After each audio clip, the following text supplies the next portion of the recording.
let me introduce you to our speakers today. So today we have got Emma Sweargan, who is our fantastic net zero project engineer, and Hayley Pearson, our amazing project manager in our Net Zero Solution Centre. So Hayley, do you want to just tell us a little bit about what you're going to be talking about today? Yeah, sure, no worries. So Em and I will run you through kind of our careers to date, talk a bit about any challenges that we've experienced along the way, a little bit about misconceptions, and kind of wrap up with jobs and the energy transition and what could that mean for all of us, really. Fantastic. I hope that's what you're all here for and expecting today. So again, yeah, me too. questions, get them into our chat. So I'm about to start my timer, Hayley and Emma. Are you ready? Okay, your 20 minutes starts now. Awesome. Thank you, Susan, for that great introduction. So we're going to talk about our careers and kind of how we've got to where we are. But first of all, we'd be really interested in getting a bit of feedback from you guys. So if you're all sitting with a phone in front of you, if you could just head on over to www.mentee.com. And when you get there, if you type in the code 451526, so you should be able to see that just at the top of this screen that we're showing you at the moment. And when you get there and type in the code, you will hopefully see this question pop up. So just really interested in, what are your career aspirations? What do you want to be? Is that an engineer, a doctor, a lawyer? Is it an accountant? But at this point, like, it's also okay to say you're not really sure. We're really interested if you're also not sure what you want your career to be just yet. So you should hopefully be able to see these all kind of coming through as you're popping them in. So you can see there's a couple of engineers and engineering coming out there. An industry leader as well, excellent. Busy, I like that one. Busy, yeah, we're certainly that's for sure.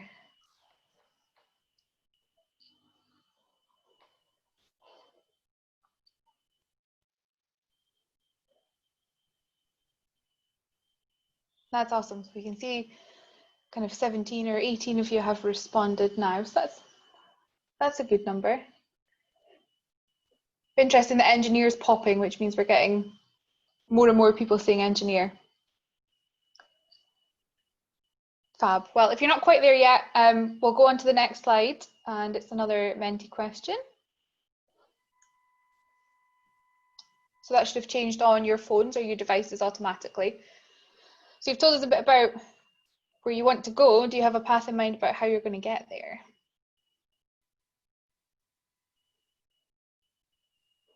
That's interesting. So about an even split?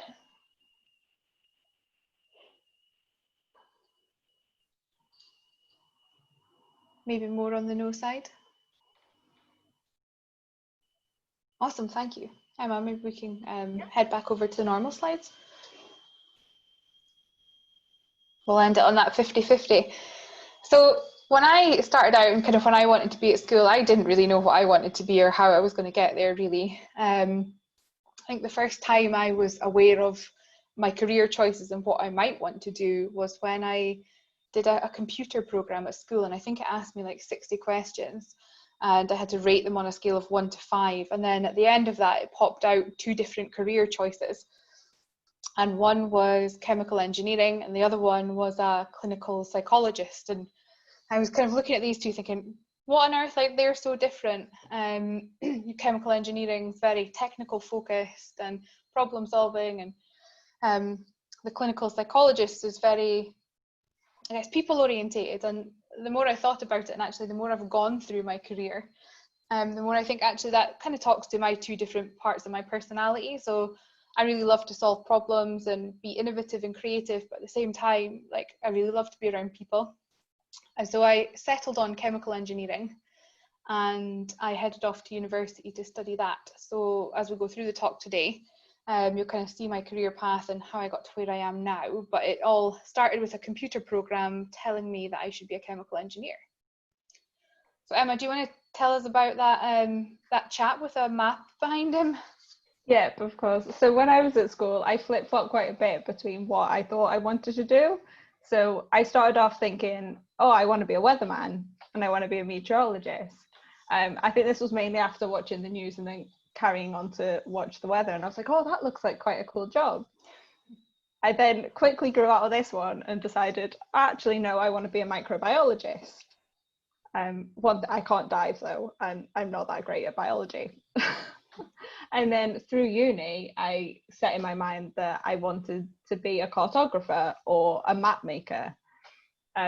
So everything that I kind of thought I wanted to be still has to do with the earth and my background of geography a little bit. But yeah, I didn't ultimately know the path I wanted to take or what I want to do. As well as Hayley, I also did a computer program, but I don't remember what it told me I wanted to be, so it clearly wasn't that significant. And it clearly wasn't right, because if I can't remember what it is, then it's clearly not what I was meant to be doing. So this takes me on nicely to my career path, so how I got to where I am now. So I started by taking the traditional route, school, finished that, went to university, got my degree in geography and geology, and then went on to do a master's in environmental modelling. And this is where, for me, my career took a bit of a left turn. So after uni, I was in the mindset of, oh, I've just finished uni, I've finished a master's, I'll be able to get a job easy. Not so easy. So I ended up in Asda for a time working on the checkouts.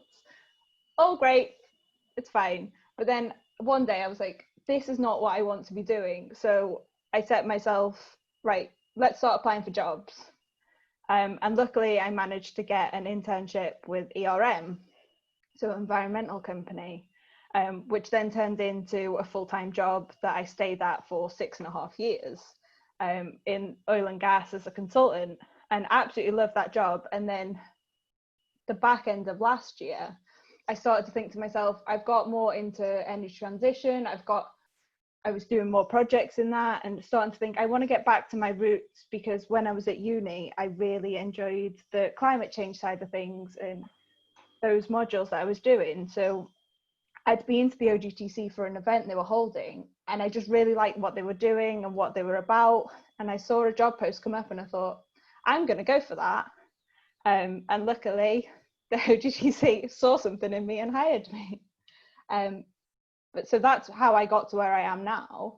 It's not the path I thought I was going to take, but it's the path that's led me to where I am now. And I'm happy that with everything that happened along the way. Hayley, do you want to talk about how you got here? Yeah, and I'm not too dissimilar, to be honest. Traditionally, so my computer program told me what I wanted to be, and that was great. So I chose my subjects on that basis, and just kind of got ahead with going after it. So I actually went to the University of Aberdeen to study chemical engineering. That's actually not how it started. I went to do chemistry because at the time the university didn't offer chemical engineering, and I wasn't quite ready to move away from home yet. So I thought chemistry with physics and kind of maths would set me on that path, but it wasn't necessarily the degree program I thought I might be doing. Through the course of me starting my study in the first year, the university actually launched a degree doing chemical engineering. So I was one of the first graduates from the University of Aberdeen with a master's in chemical engineering, which was interesting. It was exciting. We were kind of developing the course as we were going, I guess. And from there, I actually started a PhD after I graduated. But I realised about maybe 6 or 8 months in that it just wasn't for me. I finished up the first year of doing that and delivered like a paper on what I'd done so far. But I was ready to kind of get out and into the industry and start applying some of what I'd learned to solving kind of, day-to-day energy challenges. And I joined a small organisation called Clark Maxwell. So they were an oil and gas consultancy business doing engineering studies on existing assets. And that's where I started out applying, was kind of chemical engineering or process engineering that I'd learned at university, just to solving some of these real world challenges. And then Clark Maxwell were bought over by a much larger company called Costain and kind of amalgamated into a much larger organisation that was Costain. And so that was really interesting for me, going between the two different sized organisations. So starting out with somewhere small and then suddenly you're part of this massive organisation. But it was also really great because we got to enrol in the graduate programme as part of Costain, which we wouldn't have done had it been Clerk Maxwell. From Costain, I joined the OGTC after a number of years.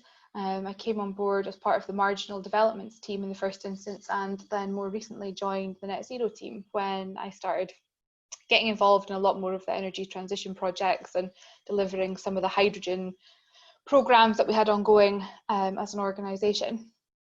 So that was really interesting. What I also did at Costain, which has come with me over to the OGTC really, is took a bit of a step away from the technical background. So I took on a role there where I was doing kind of work winning, it's called, or like proposals, and really helping kind of secure work and business for the organisation. But that was really interesting because I wouldn't have thought my career would go that way.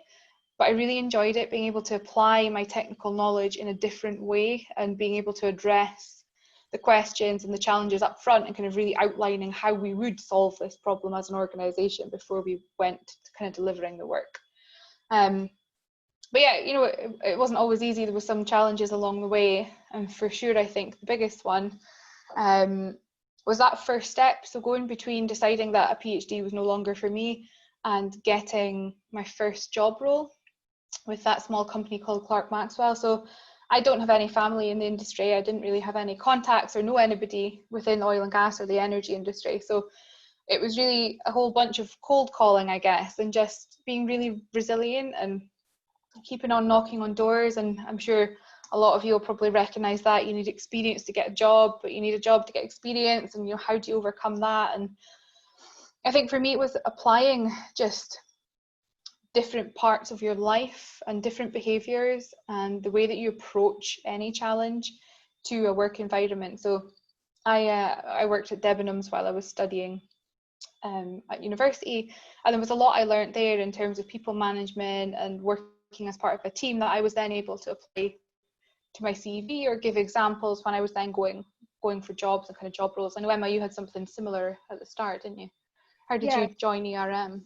So I joined ERM basically but the biggest challenge I faced at the start of it was what to do after school, like whether I went to university or went straight into a job. And back then there wasn't a lot of guidance at my school as to, if you didn't go to university, what did you do? So I took the traditional route and the route that my sister had taken and just went to university.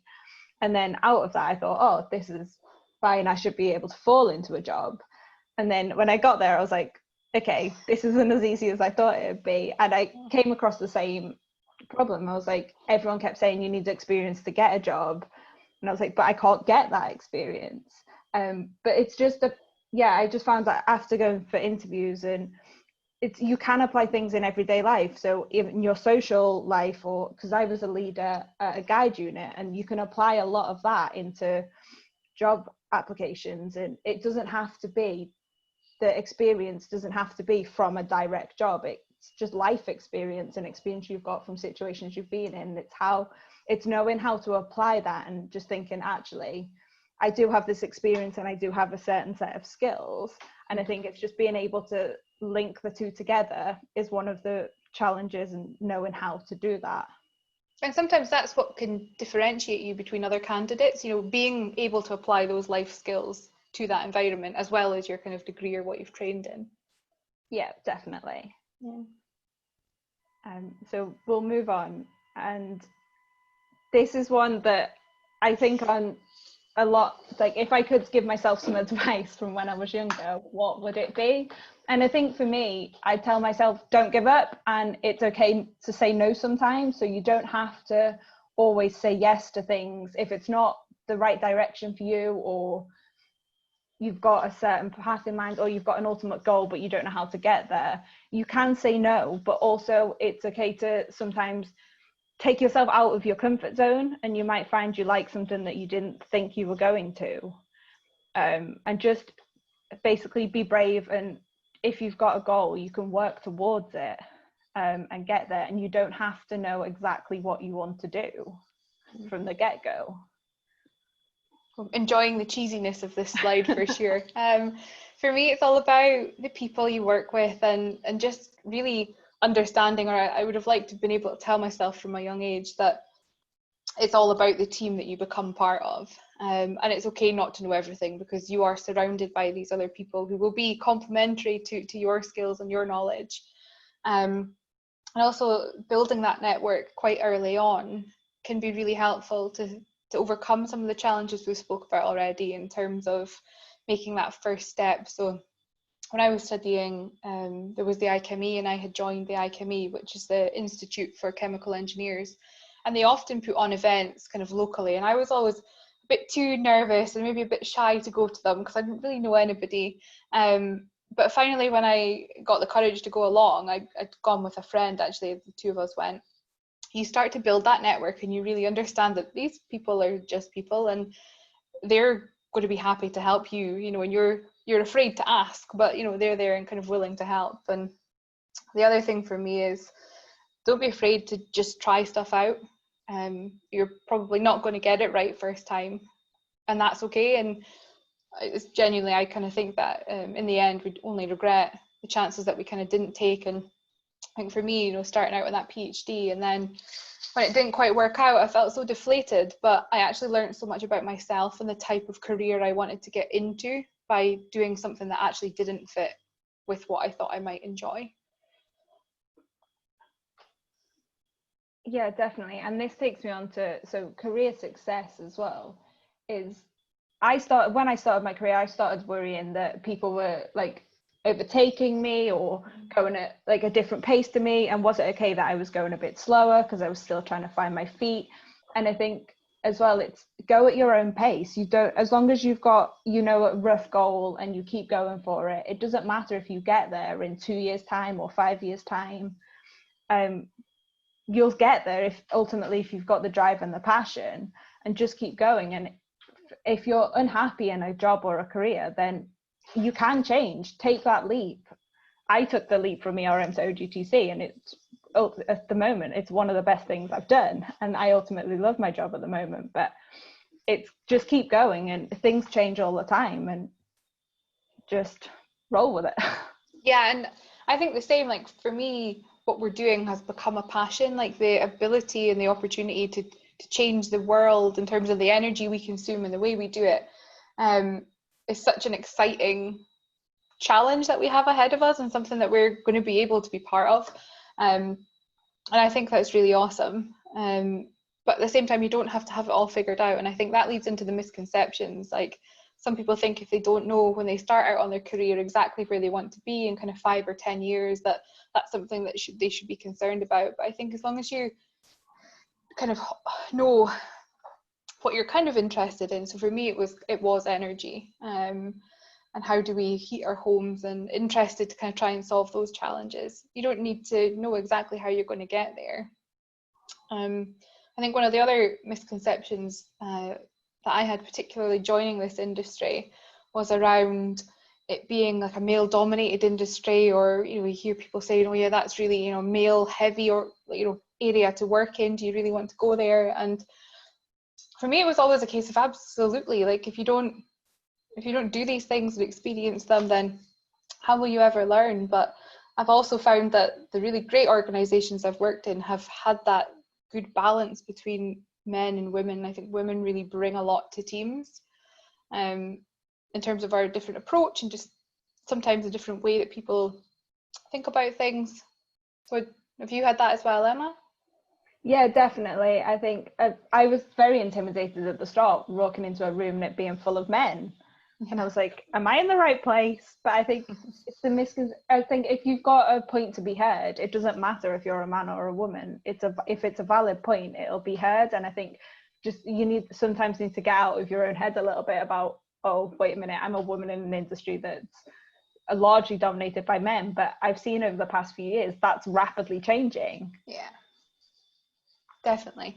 I think I've just seen us being flagged as having a couple of minutes to go, so I'll link through to, so we're going to talk about the energy industry and the transition, but we might skip over mentee on this one for just now. And I think just finally on the oil and gas and the kind of misconceptions and how we're going to get to the energy transition, I think a lot of people think that the energy industry or the oil and gas industry is really old, it's aging, it's dying out, but it's really not, and it's going through this change like all of the other industries are. And how do we do what we do in a more sustainable way for the environment? And we see, so this little bubble in the middle here is what we see happening to the energy industry and how it's going to grow and change between now and 2050. So you'll see that it's going to almost double in terms of what we need resource wise. And a lot of these skills and jobs that we've got around the edges here are all going to be relevant right throughout oil and gas and the transition towards like a clean energy industry for sure. Yeah, and I think for the energy transition in particular, there's a lot of different jobs available, and it's not just, you don't have to be just a technical person, or there are a lot of jobs involved. So if you're thinking about a route, oh, I'm going to be a lawyer, there is jobs in the energy transition for you. There's a multitude of jobs that take a multitude of skills, and I see this industry going somewhere exciting, and we don't necessarily know what's going to happen in the next 5 to 10 years, but it's exciting to be a part of it and seeing where it could go. And ultimately, because we don't know what's happening, it's also a chance to create those opportunities. Definitely. Well done, ladies. Is that you finished, or any? Yeah, I see you've rejoined us. We can maybe put Mentee up if we have time. I don't know how the time's going. You've only gone 20 seconds over, so well done, you two. You're not quite in top of the leaderboard, you're in second place. Rosa from SDS is up there at number 1. You're in second place. Yeah, let's go for Mentee.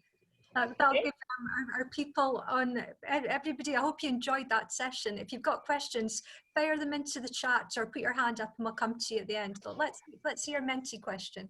Yeah, really interested in this one. So all of you, all the panelists, everybody that's joined us today, do you see the energy industry as a good option for you personally and for your career development?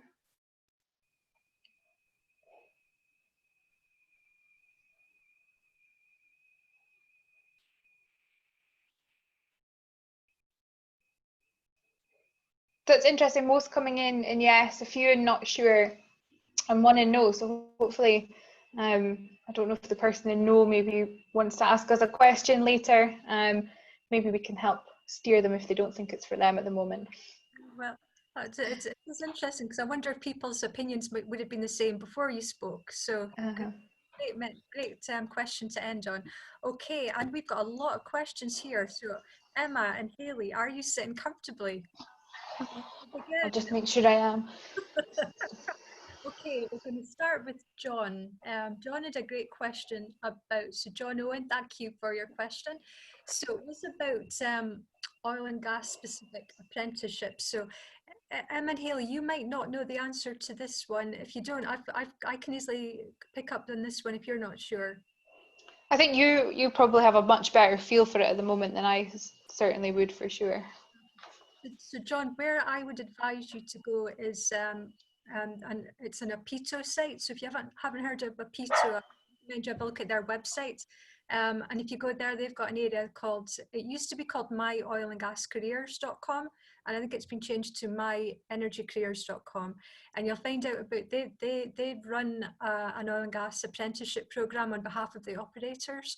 A lot of the service companies have also got their own apprenticeship programs, as do a number of organisations in the supply chain. For example, companies like SCORE up in Peterhead take on dozens of apprentices every year.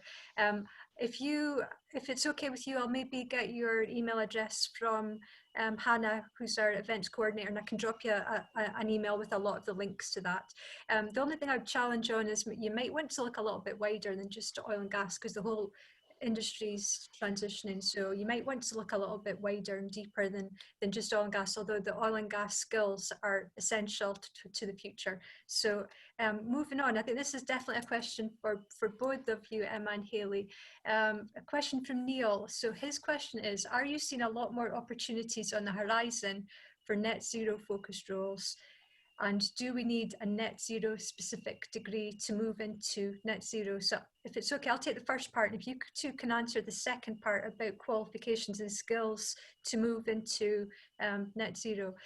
I look after recruitment at the OGTC, and last year when we were recruiting for the roles, when we established our Net Zero Solution Centre, and we were looking for a Solution Centre manager, project manager, which Hayley got the job in Emma's role as the project engineer. We were recruiting for those roles, and they were net zero roles. And there were, it was quite interesting because there were people from the oil and gas sector applying for the roles, and some of them just did not have either they may have had some of the technical skills, but they didn't really have an interest in energy transition, climate change, the future. They hadn't really done their homework there. So yes, there will be more opportunities. We've actually got a couple going up on our website later today. And I don't know, Emma and Hayley, do you see more coming through in the projects you're working on? Yeah, definitely. So I think because all the big companies as well are looking for how they can transition, so they're looking to change up their internal structures as well. So there are more roles coming out from those companies as well that are they've still got to focus on the oil and gas operations, but they're also looking to transition to net zero and the energy transition. And I think in terms of if you need a specific degree, I think it does not, if you want to go and do that degree, then I think that's brilliant, but I don't think you need for most of the roles you don't need a specific degree. It's more on the skills that you've got and the passion you've got, because as we said before, a lot of skills are transferable into this industry, and I think it's more about the passion. And if you've got the passion for the energy transition and making a change, then I think it's a perfect fit. Anything you'd want to add, Hayley? Yeah, I think I have seen some degrees coming out, not the ones that are kind of 3 or 4, but more MSCs where you can really specify into maybe renewables, for example, or clean energies, where you do that 1 extra year and you really focus in. But I think the base technical skills are the same really between the oil and gas industry or the energy industry, or however you want to kind of see that or approach that. So my chemical engineering background or process engineering has taught me how to model gases, for example. So that's equally applicable to methane for oil and gas, but also hydrogen when we talk about clean fuels or clean energy. So a lot of that base learning and knowledge that you can get in the current degrees still apply in a net zero world, I think. Yeah, great answer there. Thanks, Hayley. Michael has got a question about networks. So he said, what recommendations do you have for developing or maintaining a network and getting the most out of it? So for me, I think it depends on where you want your kind of career to start or go, really. I think the good part, like for me starting out, was through that IChemE, so the Institute for Chemical Engineers, really gave me a base of people to start networking with, because sometimes it's like, where do you even start? How do you know who to connect with in the first place? So that really gave me a focus on, okay, I can go to some of these local events and meet some local people, and then it kind of grows from there. And I think in terms of maintaining it, just keep going along and showing that you're interested and keen, and when things come up. So I'll use the IChemE again as another example. They do career events, show that you'd like to go and help there, or you want to go along in some way and contribute where you can. I think really helps you build and maintain that network, as well as show your interest to kind of get involved and start developing some of those more kind of personal skills and the non-technical skills too. Absolutely, great answer. So I'm going to make time for 3 more questions, just because I'm sure there's lots more, but Lois, I'm going to keep your question to the end because it's a great one to end on. Roy, I'll come to your question next, which is about mentoring. So Roy's question is, did mentoring play a part in your career? So Hayley, maybe start with you and then come to Emma. Yes, it has. I don't know if it was formal mentoring, but it was just a relationship built up with someone in an organization where you really go to them and you can kind of depend on them to give you that little bit of career advice where you're kind of not sure where to go next or what to do next. And I think through that we built a bit of an informal mentoring system, like between the two of us, where we acknowledged that was kind of what it was. But I haven't had formal mentoring yet. I know that the OGTC have a fantastic app that we can help connect people who are looking for mentors, for sure. I think it's a really valuable thing to do and have as part of your career. Thanks, Hayley. And Emma, have you had a mentor? So yeah, so I think my story's a bit the same as Hayley. So not an official mentor, but it's finding a person that you can trust and that you can talk to and have those conversations with, and they can help guide you. And they might see a certain skill in you or a passion in you that you necessarily don't see in yourself, and they can help bring that out of you. So I think it's just it comes back to building that network and building the teams that you're working in. So not a formal mentorship, but it's kind of finding that person that you can have that relationship with. Because sometimes we're not aware of our own potential. We need others to draw out of us. That's it. We need to step back sometimes as well from our day-to-day job and really think about what you're doing and how that's going to impact where you're going. I think mentoring is really fantastic for that. Absolutely. Mohammed, I'm going to come to your question next and then move on to Lois. So Mohammed's question is what role would a graduate play in making OGTC carbon negative neutral? Example, I think maybe that question is maybe what role could maybe graduates, are there roles for graduates at the OGTC? Maybe we could talk about our virtual intern program there. Yeah, so we're kind of doing those at the moment. Susan, I think you explained at the start how we would normally welcome people into the office, but we've not been able to do that this year. We don't currently have a graduate scheme, but we do it through the internships and kind of help people get experience that way and exposure to the industry. So we're building one at the moment, looking at potentially hydrogen projects and helping us better understand the hydrogen industry, green hydrogen and blue hydrogen, and how that can play into our strategy as an organisation and kind of where we're going. But I think keeping your eye out for things like that are a really great way to get involved, particularly with the OGTC and how kind of at the graduate level you can get involved and get that experience that you might be looking for. And I think it's maybe sometimes don't wait to see coming up, just write proactively, write speculatively to organisations, OGTC and other places. It's a tough time just now. There's a lot of people being made redundant, which Alison kind of referred to. So it's not an easy time at the moment, but the opportunities are still there. It's just you might have to work a little bit harder to find them. Okay, I'm going to finish. I know there's more questions there, but I'm kind of conscious of everybody's time, and we appreciate you taking the time to come on our call. So I'm going to finish with Lois's question, which is a super question. So we'll start with you, Emma. Where do you see yourself in 10 years' time? Oh, this is always the $1 million question. Ultimately, I don't know where I see myself. I'm excited for where it could end up, but I know the rough path I want to go on. So I enjoy project management and that side of things more than the technical side. So for me, it's just advancing my career in that side of things and going to like taking chances and opportunities that will help me progress and ultimately work up the ladder in that sense of things. But ultimately, I have no idea where I'm going to be in 10 years' time. We'll see what the industry does. Good answer. And Hayley, what about you? Where do you see yourself in? Where do you see yourself in 10 years? On a beach in the Bahamas, having solved the energy transition revolution. No, similarly, so what I've learned through my career so far is the technical part is really important to me, but it's the teams that I really love being part of. So I would love to end up in a kind of a operational or a management role where I'm really dealing with teams day to day and helping other people develop their careers and grow, as well as still having my toe kind of in that technical part where I'm helping solve the energy transition challenges for sure. I don't know exactly what that career might be called in 10 years' time, but something like that would be fantastic. Still within the energy industry for sure. Fantastic. They're both great answers. I hope everybody on the call really, got something out of today's session. And sorry we didn't get time to answer all your questions there. If we can, we'll try and come back to you separately on those ones, but sorry we didn't manage to answer all of them. I think we could probably go on and on for another half hour, but we're not going to.